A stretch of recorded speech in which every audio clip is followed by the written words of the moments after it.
Hey guys, it's Daydreams. Welcome back to another Clash of Kings video.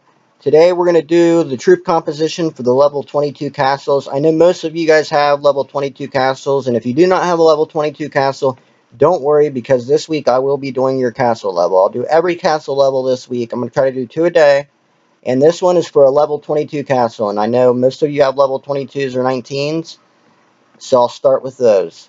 And the front line is going to start with the T7 guard. And this is the most important troop in the game, as you heard from all my other videos. But if you haven't heard my videos before, the T7 guard is the most important troop in the game. And if you're saying, oh, Daydreams, you don't have any T7 guard, how are they the most important troop in the game? Well, the T10 Berserker are the same thing. I killed off all my guards, and I have over 200,000 Berserker. That's why. But for you guys, you're going to want to have around 10,000 T7 guard in your front line. These have a high defense, a high health.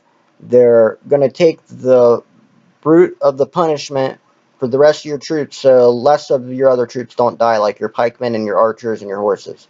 So you're going to have around 10,000 of those. Behind that are the horse killers, which are the T8 heavy pikemen. They're pretty decent. They have a high attack, low defense, low health. So you're going to have the T7 guards in front to take the punishment, so that way these can kill the horses. You're going to want to have around 10,000 of these pikemen as well. Now behind the pikemen are my favorite T8 troop. They're the most well-rounded troop at T8, and that's the Royal Knight. They have a high attack and high defense and high health, and they're really fast as well. You're going to want to train a lot of these. They're a really good troop. They're for ranged units. They kill ranged units. You're going to want to have around 15,000 of these knights. Behind the knight in your lair, you're going to want to have these T7 cavalry archers. They get a resource tile battle bonus, so you're going to want to have more of these on resource tiles. Just take out 10,000 trebs and put 10,000 more of these cavalry archers in your lair. So you're going to want to have around 5,000 of these on castle hits and around 15 to 20,000 of these on tile hits. They're really fast. They have a high attack, low defense, but lower health than the knight, but not bad. And they have more range, so less of these should die. They should flank the opponent on the resource tiles and get you a lot of kills is what they should do. Okay, next are the archer, and next in the lair is the T8 Eagle Archer.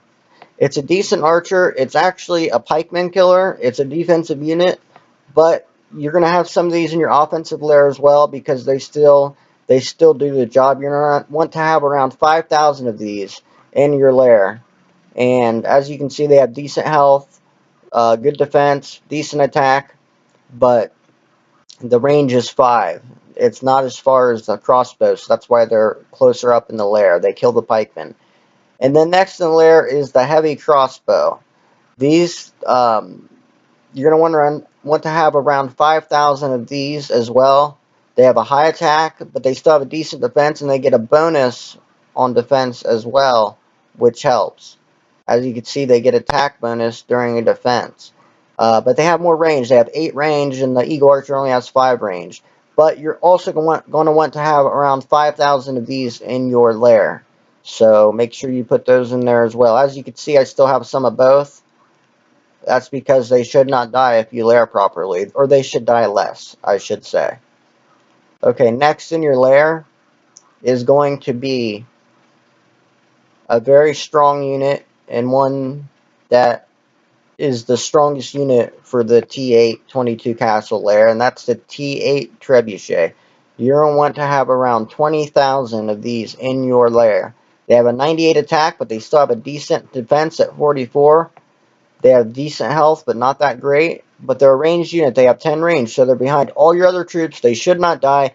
You do not need to speed these up, because you're going to have a lot of them because they do not die. You want to use your speed ups on the T7 guard and your pikemen and the Royal Knight, the T8 Royal Knight. But this is a 70,000 troop march. Now, depending on your science, it could be a little more, it could be a little less. Just, adjust it mathematically. Just do a little math and see where, what you should take out of. Take a little bit out of each, and this will do it for the 22 castle lair. If you guys like this video, if you want to see more, leave a comment. whatever comments I see, I'll do the level 19 next, and then whatever comments I see you guys want me to do after that, I'll go ahead and do that. Make sure you like the video if it was helpful. Share it on all social media. I'll put the description in the description. I'll put my social media, and I'll see you guys next time. Okay, make sure you subscribe. Peace.